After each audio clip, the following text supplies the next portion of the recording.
Hello everyone, I hope you are doing well. So America आज के time में जहां यूक्रेन रशिया वॉर में इन्वॉल्व है, वहीं दूसरी तरफ अफ्रीकन कॉन्टिनेंट के एक नाइजर देश से एक और झटका अमेरिका को मिला है, क्योंकि यहां पर रिसेंटली अपडेट ये निकल के आ रही कि रशियन जो ट्रूप्स है वो नाइजर जैसे एक अफ्रीकन देश में वहां अपनी एयर बेस ऑक्युपाई कर चुका है, जहां पर यूएस ट्रूप्स एक समय रहा करती थी। और इसके रिगार्डिंग ना एक वेरियस आप आर्टिकल्स देख पाएंगे जहां पर Russian troops enter base housing US military इन नाइजर। क्योंकि अगर आप मैप में देखेंगे नाइजर जो कंट्री है ये एक साहिल रीजन में आता है। साहिल आपको बता दें कि वो रीजन है जो बेसिकली डिवाइड करती है अपर अफ्रीकन कॉन्टिनेंट और जो नीचे वाला पोर्शन से कंट्रीज उनको लेकर, जिसमें माली, नाइजर, चार्ट जैसे जो कंट्री है वो सारे इसमें कवर हो जाते हैं। तो यहाँ पर जो चार्ट के साइड में आप देख पा रहे होंगे वेस्टर्न साइड में नाइजर जो कंट्री है, यहाँ पर यूएस ट्रूप्स को आज की बात नहीं है, थोड़ा अगर आप बैक में जाएंगे और इसके रिगार्डिंग एक हमने प्रॉपर एक वीडियो पहले ही बनाया है। नाइजर ने इसके पहले भी यहाँ पर यूएस मिलिट्री को साफ साफ ये कहा था जो दोनों के बीच में जो कॉपरेशंस हैं, मिलिट्री कॉपरेशंस नाइजर और यूएस के बीच में क्यों है, आगे इस वीडियो में बात करेंगे। इस कॉपरेशंस को सस्पेंड कर दिया गया था नाइजर की तरफ से, ये कुछ दिन पहले की बात है। और अब अपडेट निकल के आ रही कि रशियन ट्रूप्स अब नाइजर एयरबेस में ऑक्युपाई कर चुकी है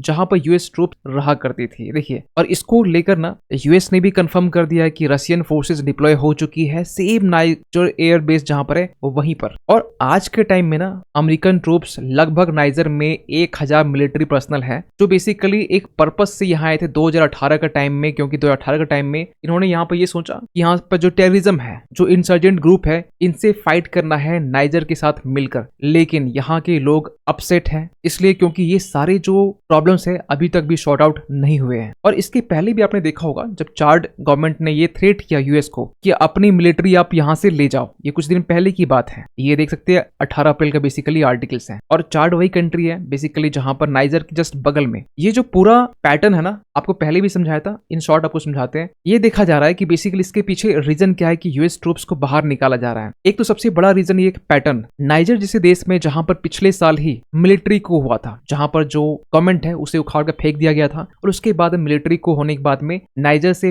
पहले ही यूएस को वार्निंग मिल चुकी थी। आपको बताना चाहते हैं नाइजर से ना सबसे पहले फ्रांस को ये बोला गया, क्योंकि फ्रांस की जो मिलिट्री बेस थी वो नाइजर में थी। इसको सबसे पहले नवंबर 2023 की हम बात कर रहे हैं जब फ्रांस को बोला गया कि आप यहां से निकल जाओ, और फ्रांस ने नवंबर के टाइम में ही यहां पर अपना बोरिया बिस्तर पैक करके फ्रांस निकल गया। तो जहां जहां मिलिट्री को आ रही है वहां पर वेस्टर्न कंट्रीज और यूरोपियन कंट्रीज को बाहर निकाला जा रहा है। वही चार्ट की बात करें तो यहां पर भी आप देख सकते हैं कि रिसेंटली यहाँ मिलिट्री क्यों हुआ है, और हाल फिलहाल यहाँ प्रेसिडेंट के इलेक्शंस होने वाले हैं, वो अलग ही इशू है, इस टॉपिक में इंक्लूड नहीं करेंगे। लेकिन यहाँ पर भी जैसे जिस तरीके से मिलिट्री क्यों आया उस तरीके से यहाँ पर भी यूएस की जो ट्रूप्स है इनको यहाँ से जाने के लिए बोला गया। आप यहाँ पर देख सकते हैं US to pull troops from Chad and Niger पहले से बोला गया था as the African nations question it's counter terrorism role, क्योंकि यहाँ पर बेसिकली यूएस और फ्रांस की जो फोर्सेस का ये मेन पर्पस था काउंटर टेररिज्म के लिए। क्योंकि अमेरिका जिस एयरबेस 201 को जो सेंट्रल नाइगर में है यहाँ पर $100 मिलियन की लागत से जो बनाया था, जो बेसिकली मेन पर्पस ये था 2018 टाइम में कि ये टारगेट ये कर रहे थे बेसिकली इस्लामिक स्टेट को और अल कायदा एफिलिएट जो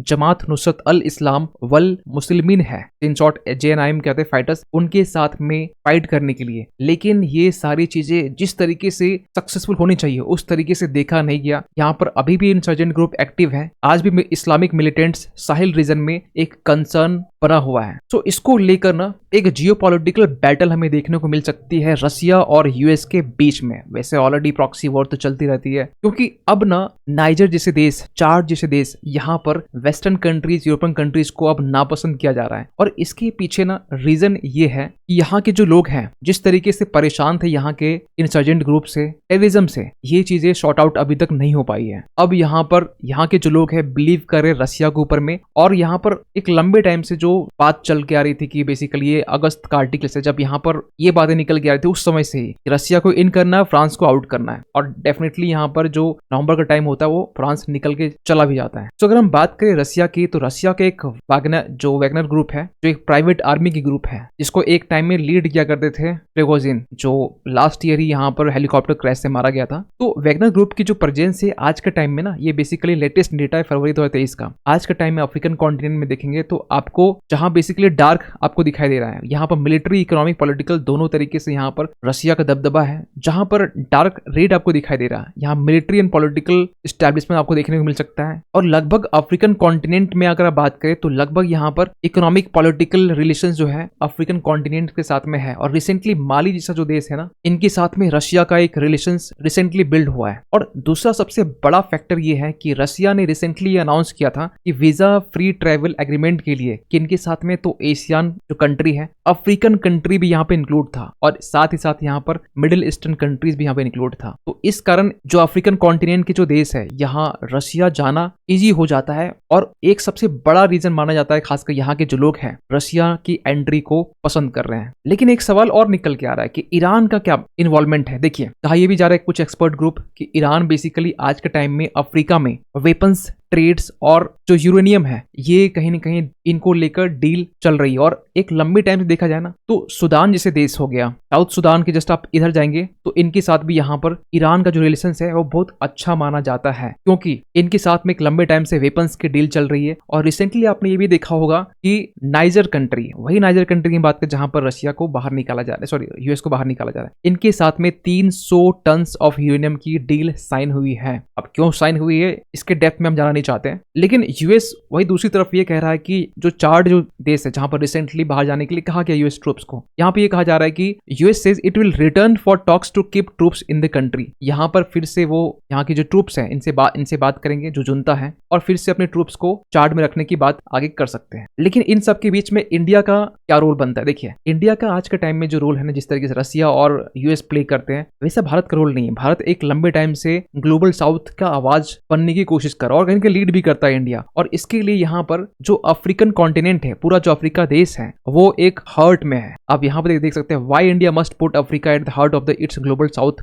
विजन। आज के टाइम में ना भारत और अफ्रीकन कॉन्टिनेंट के साथ में पीस की बात की जाती है, सिक्योरिटी की बात की जाती है, डेवलपमेंट की बात की जाती है। तो इंडिया का जो बेसिकली रोल है अफ्रीकन कॉन्टिनेंट में, ये बिल्कुल डिफरेंट है। जिस तरीके से यूएस डील करता है, जिस तरीके से रशिया डील करता है, इंडिया का डील करने का जो तरीका है अफ्रीकन कॉन्टिनेंट से, ये बिल्कुल अलग है। और हम लोग बेसिकली बात करते हैं डेवलपमेंट को लेकर। सो बेसिकली आप क्या सोचते हैं इस पूरे मैटर को लेकर, अपनी ओपिनियन जरूर दे। और जाते जाते एक क्वेश्चन आप सभी के लिए कि हाल ही में यहाँ पर रैम्पेज मिसाइल जो है ये लॉन्च किया गया है, सॉरी ये जो मिसाइल्स है ये इंक्लूड किया गया है इंडियन नेवी फोर्स में। ये एक सुपरसोनिक मिसाइल्स है। आपको बताना है कि बेसिकली किस टाइप का ये मिसाइल्स है, anti aircraft defence missiles, air to ground missiles, anti ship warfare missiles, या फिर सरफेस टू एयर मिसाइल्स। सही ऑप्शंस कीजिएगा कमेंट सेक्शन पे, और मिलते किसी अगली वीडियो में। तब तक के लिए थैंक यू सो मच।